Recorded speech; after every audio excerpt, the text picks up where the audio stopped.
தினம் ஒரு சிவாலயமும் அதன் பலன்களும்.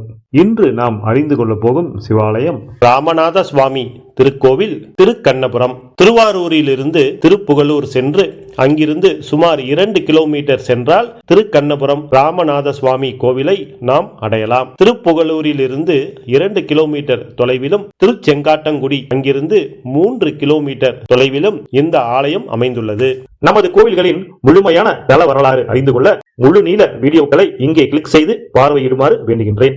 ஸ்ரீராமரால் வழிபடப்பட்டவர் என்பதால் சுவாமிக்கு ராமநாத சுவாமி என்று பெயர். சுவாமிக்கு தீபாராதனை செய்யும் போது லிங்க திருமேனியில் ஜோதி வடிவம் தெரிவது விசேஷம். இத்தல இறைவன் சுயம்பு லிங்கமாக அருள்பாலிக்கிறார். இந்த ஆலயத்தில் இருந்து சற்று தூரத்தில் 108 வைணவ திவ்ய தேசங்களில் ஒன்றான சௌரி ராஜ பெருமாள் திருக்கோவில் அமைந்துள்ளது. இறைவர் திருப்பெயர் ராமநாத சுவாமி அல்லது ராமநதீஸ்வரர். இறைவியார் திருப்பெயர் கருவார்குழலி அம்மை அல்லது சூளிகாம்பாள். வழிபட்டோர் அகத்தியர், ஸ்ரீராமர்.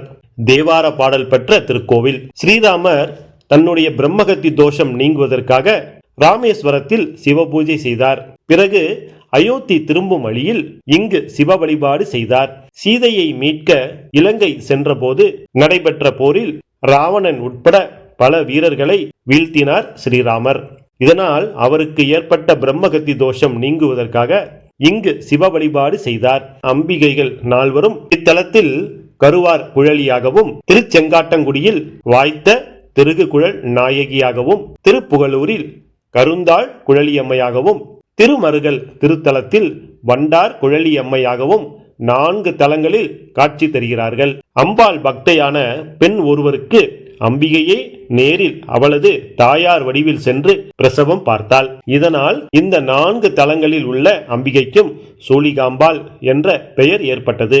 சூள் என்றால் கரு என்று பொருள். கரு காத்த அம்பிகை என்றும் இவளுக்கு பெயர் உண்டு. தீபாராதனையின் போது மூலவர் லிங்க திருமேனியில் ஜோதி வடிவம் தெரிவது விசேஷம். பிரகாரத்தில் காசி பைரவருக்கு அருகில் வணங்கிய கோலத்தில் அகத்தியர் பெருமான் காட்சி தருகிறார். இந்த பைரவர் அகத்தியர் பெருமான் பிரதிஷ்டை செய்து வழிபட்டது. செய்த தவறுகளுக்கு உளமாற மன்னிப்பு வேண்டுபவர்களும் ஜாதகத்தில் தோஷம் உள்ளவர்களும் இத்தலத்தில் சிவனையும் அம்பாளையும் வேண்ட பலன் கிடைக்கும். இத்தலத்தில் உள்ள அம்பாளிடம் வேண்டிக் கொள்ள சுகப்பிரசவம் நடக்கும் என்பது நிச்சயம். நன்றி. திருச்சிற்றம்பலம். நமது ஈசனை தேடி யூடியூப் சேனலை நீங்க இன்னும் சப்ஸ்கிரைப் பண்ணலைன்னா இப்ப பண்ணிக்கலாம். நன்றி. திருச்சிற்றம்பலம்.